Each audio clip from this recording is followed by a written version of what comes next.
Olá, bem-vindos ao Betim Pod com Zé Luiz, professor 13013. Eu sou Melissa Fonseca, jornalista, e juntos vamos conhecer um pouco mais sobre o candidato a vereador por Betim, Zé Luiz, professor. Vamos saber um pouco mais sobre a vida dele e suas propostas para a cidade. Nos acompanhe. No episódio de hoje, vamos falar sobre a luta das nomeações e sobre o fortalecimento da educação de jovens e adultos, a EJA, e também da educação infantil. Zé, você é conhecido em Betim, na região metropolitana num todo, né? Por lutar pelas nomeações. Como que você enxerga essa situação em Betim hoje? Olha, é fundamental que a gente continue lutando para que nomeie as pessoas que estão aguardando, mas que a gente lute para que realize concurso público para todos os cargos que existem na Prefeitura de Betim, em especial na educação e na saúde, que são dois gargalos que a gente tem.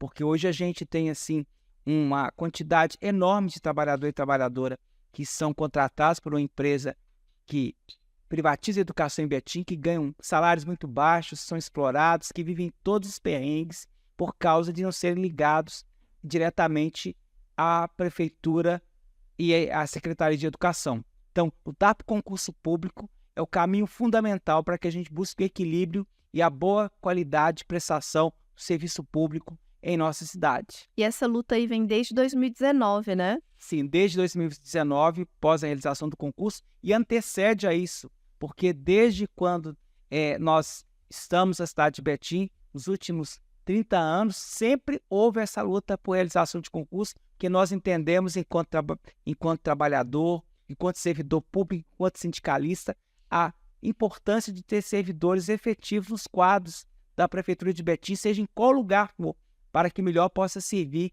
a população. E durante a pandemia, como que foi? Como que ficou essa situação? Olha, durante a pandemia, nós tivemos, assim, muitas dificuldades. E aí eu quero, assim, nesse momento, assim, reverenciar aos trabalhadores da educação e aos trabalhadores da saúde, porque foram fundamentais no processo da pandemia e também pós-pandemia. Nesse período, o seguinte, o serviço ficou muito aquém do desejado, até porque a pandemia era uma coisa muito nova, a gente não tinha ligado, e os próprios municípios, as próprias cidades, em especial a nossa cidade, ela enfrentou dificuldades em oferecer esse serviço para a população, para os nossos alunos, principalmente os mais das comunidades mais carentes. E esses trabalhadores foram fundamentais. Então, por isso que ter trabalhador valorizado é muito importante. Trabalhador da educação, da saúde, qualquer outro servidor da prefeitura, ele tem que ter um salário digno para manter sua família, para ter uma vida decente, para melhor servir a nossa população. É importante a parceria, né? Tanto na esfera estadual, quanto municipal, quanto federal, como a gente já falou aqui. Nesse caso, na luta pelas nomeações, teve um diferencial o apoio da deputada Beatriz Cerqueira? Olha, a Beatriz Cerqueira, desde que assumiu o mandato como deputada estadual, nas esferas que ela atua como presidenta da Comissão de Educação, ela sempre fez a defesa sistemática dos serviços públicos e dos seus servidores. E a realização de concurso público sempre é uma defesa deste mandato. E aliado à atuação da deputada, a gente teve na subsede a atuação direta do nosso sindicato.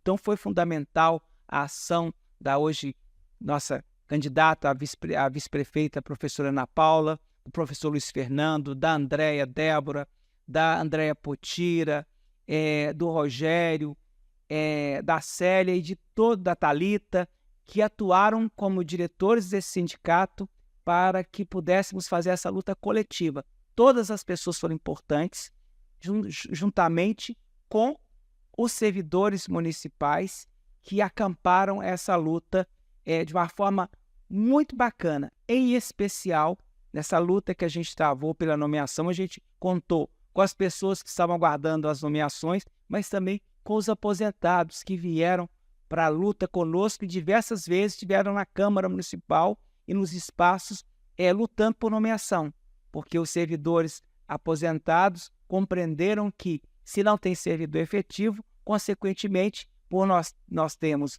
o Instituto de Previdência Própria, essa conta não vai equilibrar, porque quem ajuda a manter o IPREMB são os servidores que são na ativa. Se todo mundo é contratado e o dinheiro não entra, consequentemente, essa balança vai pender e, em algum momento, os aposentados e as aposentadas serão prejudicados. Então, eles foram muito importantes nesse momento. Então, a luta do sindicato com a sua direção, a atuação do mandato da deputada Beatriz Cerqueira, a atuação dos representantes das escolas e a atuação das aposentadas e dos aposentados nos ajudaram a fazer esse enfrentamento para nomear um grande número de pessoas e aguardando agora um último lote que está faltando, que esperemos que ainda aconteça esse ano.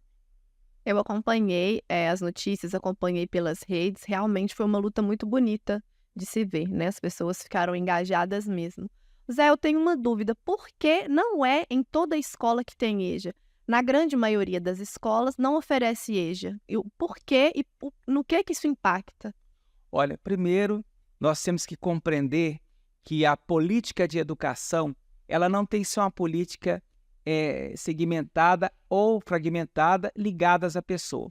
O grande desafio que a gente tem em Betim nos últimos anos é que, independente de quem governou a cidade, prefeito A, ou B, ou C, nós não construímos para a cidade um projeto de educação a curto, médio e a longo prazo.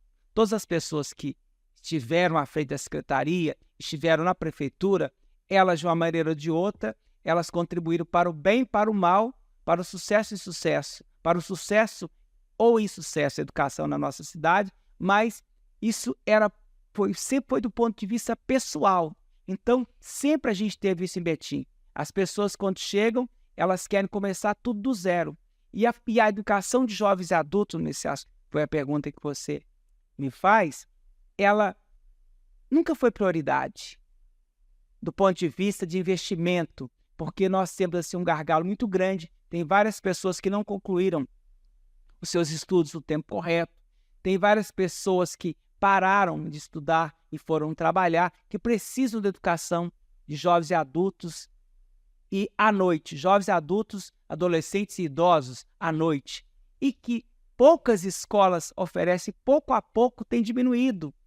Tem diminuído porque é preciso que haja investimento não somente no discurso, mas financeiro, com formação das pessoas que trabalham com educação de jovens e adultos, com investimento público, com destinação de recursos do orçamento, para que essas escolas possam fazer projetos pedagógicos e atrair esses jovens, esses adolescentes, esses adultos, esses idosos, para que a gente possa trabalhar. Porque hoje, na educação de jovens e adultos, nós temos um recorte muito interessante. Você tem um recorte geracional. Você tem a presença de muitos adolescentes, mas você tem a presença de muitos idosos. Quando eu tenho esses dois públicos chegando, eu preciso de ter uma formação, trabalhar, eu preciso de projetos, eu preciso de investimento, e aquilo tem que ser prioridade. Poucas escolas têm educação de jovens e adultos, poucas escolas têm educação de jovens, adultos, adolescentes e idosos no período da noite. Aí eu falo com você uma coisa muito interessante. Olha como que é extremamente contraditório. Quem disse que educação de jovens e adultos só pode ser feito à noite? E as senhoras, eu trabalho em Maria da Penha há muito tempo, se você fizesse turmas de jovens e adultos à tarde, várias senhoras que são aposentadas, consequentemente, elas poderiam estudar à tarde, mas necessariamente não precisaria estudar na escola convencional. Eu vou fazer um recorte da Escola Maria da Penha, Santos Almeida, que fica do bairro Cruzeiro do Sul. Ao lado da escola tem a congregação dos Irmãos de Nossa Senhora de Lourdes, que eles têm uma casa enorme que vários projetos sociais e assistenciais acontecem ali. Se você deslocasse 3 ou 2 turmas de jovens e adultos naquele espaço, você poderia ter à tarde educação de jovens e adultos para senhoras que não podem ir à noite e que são aposentadas. Eu preciso de pensar nessas possibilidades. Você precisa de pensar na possibilidade em ter educação de jovens e adultos para os povos ciganos, que são localizados no Ingá. É preciso que você pense nessas possibilidades. Então, por isso que é necessário a gente pensar em educação de jovens e adultos a partir de uma proposta que ela seja pedagógica, que ela tenha aporte financeiro e tenha pessoas que sejam preparadas. É para isso que eu quero ir para a Câmara Municipal, para discutir essas questões, para buscar recursos e fazer a escuta dos profissionais que trabalham na educação de jovens e adultos, para que a gente possa ter uma educação de jovens e adultos forte, uma educação de jovens e adultos que ela chegue até as comunidades e que ela traga esses indivíduos para o centro da educação, mas que a gente possa ensinar a partir da vivência que eles trazem da sua própria história e da sua própria vida. Também é um outro ponto que as pessoas esquecem. Não é o currículo que eu vou levar. Eu vou ensinar a partir do que eles trazem, das expectativas que eles querem trazer para a escola. Você tocou num ponto importante. Eu mesma nunca tinha parado para pensar nisso, porque a EJA é só à noite. Por quê? E a gente tende, como sociedade, a pensar só dentro da nossa bolha, né? Pensar a EJA é para quem trabalha o dia inteiro e só pode estudar à noite. Mas e quem é aposentado, né? Então é importante isso, pensar e legislar para fora, conversar para fora também. Isso é importante. Tem uma questão mais importante quando a gente começa a pensar para fora. Em Betim, nós temos várias casas que atendem pessoas que estão se recuperando, casas, comunidades terapêuticas diversas. A pergunta é o seguinte: por que que lá não tem educação de jovens e adultos? Uma casa que atende 50, 60 homens, uma casa que tem 40, 25 mulheres. Então, no período que elas estão ali, naquele período de recuperação, elas pararam seus estudos, o ensino médio, o ensino fundamental, então ela não vai ter intervenção para continuar os seus estudos. Então, a diferença que nós queremos levar é o seguinte: a escola, a educação tem que ir aonde o povo está. E onde o povo está é pensar que a educação também ela tem que repensar a forma com que ela é oferecida, como ela é oferecida para a população. Zé, a equipe fez um levantamento e atualmente tem 949 pessoas aguardando as nomeações. O quantitativo de cargos vagos é bem maior que essa quantidade de pessoas que está aguardando. Então, daria para nomear todo mundo e ainda fazer um contrato via prefeitura, ao invés de contratar, por exemplo, via IDDS? Com certeza. Atualmente, sem medo de errar, pode-se nomear todas essas pessoas e é necessário realizar um concurso público no ano que vem, mas até a realização do concurso público, até os trâmites burocráticos, é fundamental que todas as pessoas que trabalhem na IDDS, que é uma empresa que privatiza educação em Betim, elas sejam contratadas via prefeitura como era antigamente, porque elas terão um salário inicial, como tem os trabalhadores da rede municipal que são efetivos, elas terão o mesmo horário de trabalho, elas não serão perseguidas e não serão indicadas por vereadores ou por qualquer pessoa que seja para estar em nossas escolas, porque a gente tem que desvencilhar deste caminho que as pessoas querem colocar a educação atrelada a interesses de políticos que as pessoas têm em relação àqueles espaços da escola. Então, dá para nomear, dá para as pessoas serem contratadas pela prefeitura, sim, e dá para ter tranquilidade. E aí é essa luta que nós iremos fazer na Câmara Municipal para que a gente tenha todo mundo efetivo na rede municipal e que todas as pessoas elas possam entrar pela porta da frente, que é o concurso, sem ficar dependendo de mais ninguém ou estar na mão de qualquer outra pessoa para que possa executar o seu trabalho nas escolas e nos centros infantis da nossa cidade. Muito bem. Agora, sobre educação infantil. Como que está a situação na cidade, né, dos professores de educação infantil, a jornada? Olha, primeiro dizer que ao longo dos últimos anos eu tenho aprendido muito com as trabalhadoras da educação infantil, em especial com algumas que caminham ao meu redor.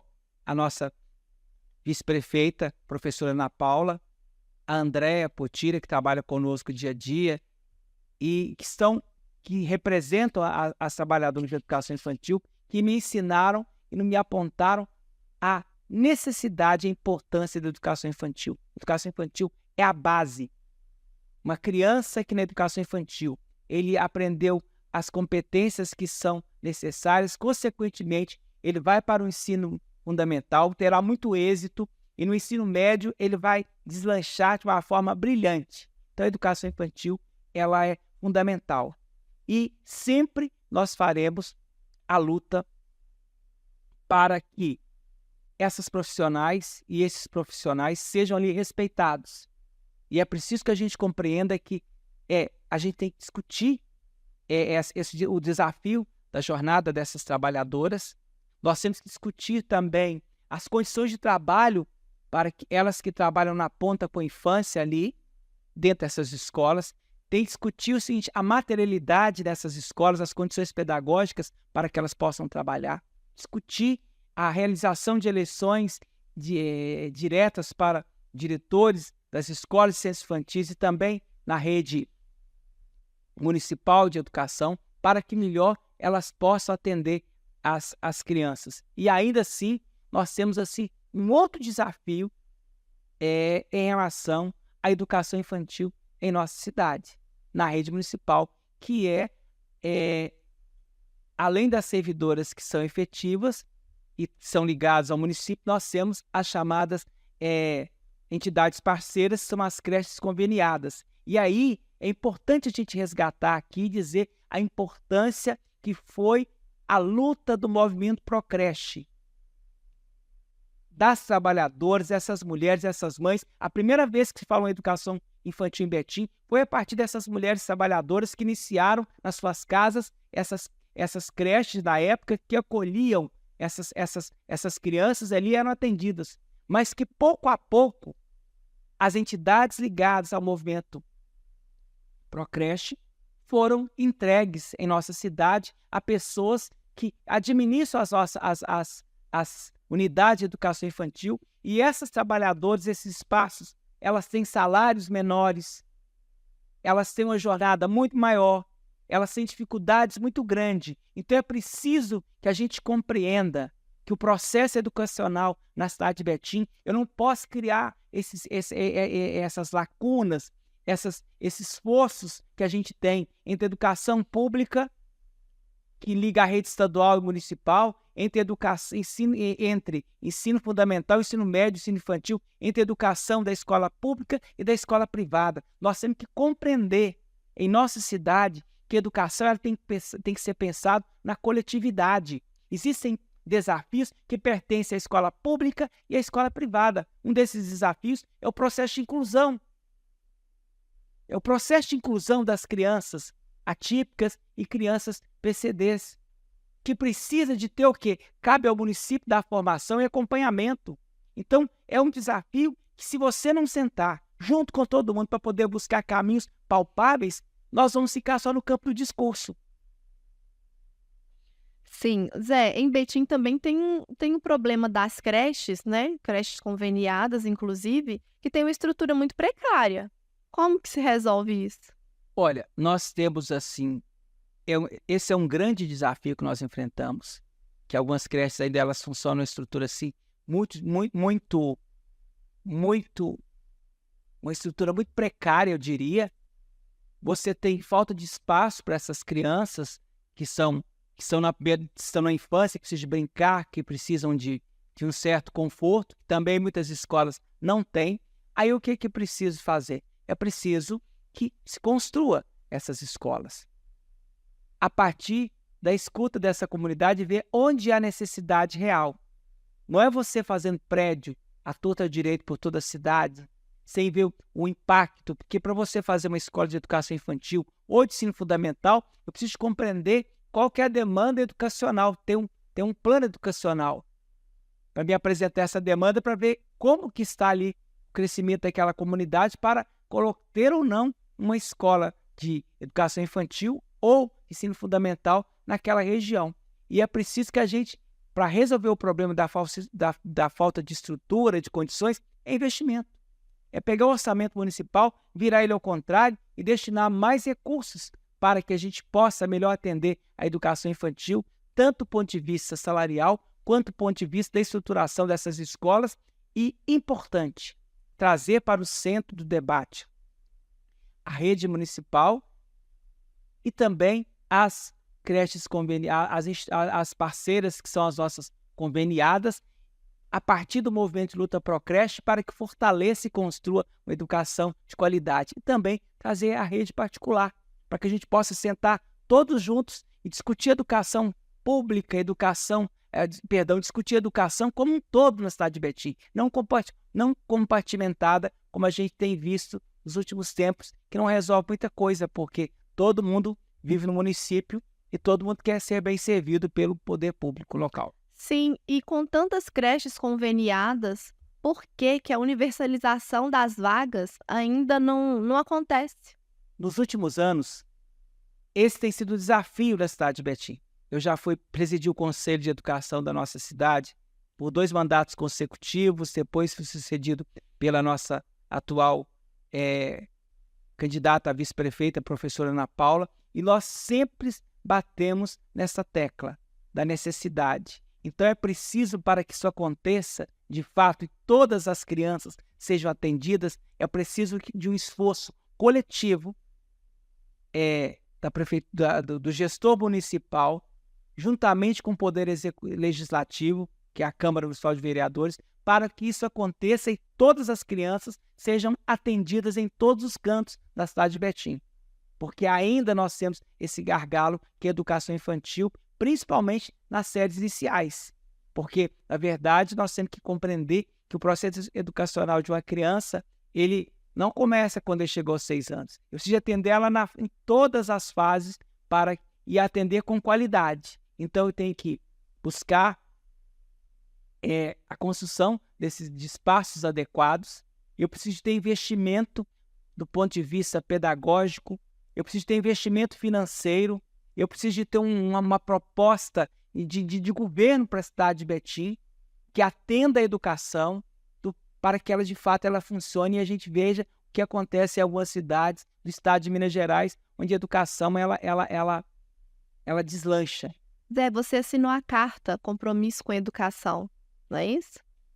Eu assinei a carta de compromisso com a educação com o Fórum de Educação Infantil de Minas Gerais, que é um coletivo ligado à Universidade Federal de Minas Gerais e diversos trabalhadores e trabalhadoras de educação infantil que fazem a defesa sistemática da educação infantil em nossa cidade. Fui o primeiro candidato a vereador a assinar e um dos professores mais comprometidos nessa luta e nessa causa com esses profissionais e com a educação pública. Até porque eu tenho um filho que ele estuda desde as séries iniciais na educação pública.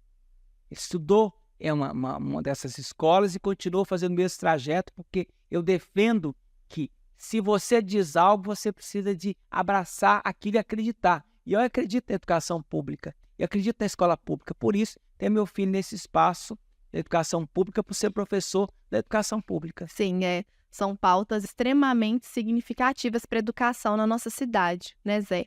Você quer dar um recado para as pessoas que estão aguardando as nomeações? Eu diria para as pessoas que estão aguardando as nomeações que essa é uma luta coletiva que nós já fizemos, estamos fazendo e faremos na cidade de Betim, para que todos sejam nomeados, para que haja concurso público para todas as áreas, inclusive para as atendentes pedagógicas que atuam nas nossas escolas, que é um coletivo muito grande, e também para as agentes de serviços escolares que atuam em nossas escolas. Então, atendentes e agentes de serviços escolares, que aos últimos anos a gente não teve concursos públicos realizados em Betim para esses setores. Então, concurso é a porta de entrada para que as pessoas elas tenham dignidade, possam trabalhar com tranquilidade e sustentar suas famílias. A gente fez essa luta e faremos na Câmara Municipal em 2025. Esse é o nosso compromisso. Terminamos aqui mais um episódio do podcast Betim Pod, com Zé Luiz, professor 13013. Nos acompanhe nas redes sociais que vem muito mais por aí. Zé Luiz é representatividade, resistência e luta. 13013, Zé Luiz é nossa voz, é nossa vez. 13013, Zé Luiz é nossa voz, é nossa vez. 13013, Zé Luiz é nossa voz, é nossa vez. 13013, com Zé Luiz, agora é pra valer.